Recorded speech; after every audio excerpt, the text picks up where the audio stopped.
Newton का पहला नियम, जिसे हम इनर्शिया का नियम भी कहते हैं, ये कहता है कि कोई भी ऑब्जेक्ट जो रुका हुआ है वो रुका ही रहेगा और जो चल रहा है वो सीधा और कांस्टेंट स्पीड से चलता रहेगा जब तक कोई एक्सटर्नल फोर्स उस पर असर ना डाले। सोचिए एक स्नोबोर्डर जो आइस पर स्मूथली फिसल रहा है, वो तब तक फिसलता रहेगा जब तक फ्रिक्शन या कोई और फोर्स जैसे टक्कर या धक्का उसे रोक ना दे या उसकी डायरेक्शन ना बदल दे। कर्लिंग गेम में आइस पर स्टोन को फ्रिक्शन ही रोकता है। बास्केटबॉल में प्लेयर के हाथ का फोर्स ही बॉल को बाउंस बैक करता है। हम जो भी मोशन देखते हैं उसकी शुरुआत इसी रूल से होती है। न्यूटन का दूसरा नियम हमें फोर्स, मास और एक्सेलरेशन के बीच का रिलेशनशिप बताता है।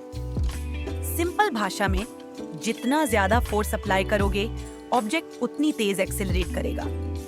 लेकिन अगर ऑब्जेक्ट भारी है तो सेम फोर्स से भी उसकी एक्सेलरेशन कम होगी। इस रूल को फॉर्मूला में लिखा जाता है फोर्स बराबर मास टाइम्स एक्सेलरेशन। इसीलिए जब एक बेसबॉल प्लेयर बॉल को जोर से मारता है, वो और दूर जाती है और हल्का बैट यूज करने से उसे और बेहतर कंट्रोल मिलता है। हॉकी में जब प्लेयर पुक को मारता है तो उसकी स्पीड डिपेंड करती है फोर्स और मास पर। फुटबॉल में भी जैब क्वार्टरबैक बॉल फेंकता है तो वो फोर्स ही डिसाइड करता है कि बॉल कितनी दूर और तेज जाएगी। न्यूटन का तीसरा नियम ये कहता है कि हर एक्शन के लिए इक्वल और ऑपोजिट रिएक्शन होता है। जब आप किसी चीज को पुश करते हैं तो वो आपको उतनी ही ताकत से रिवर्स पुश करती है।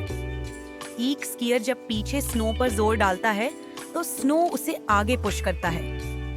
फ्लाईबोर्ड वाला ऊपर तभी उड़ पाता है जब वो नीचे तेज पानी छोड़ता है। यही नीचे की फोर्स उसे ऊपर लिफ्ट करती है।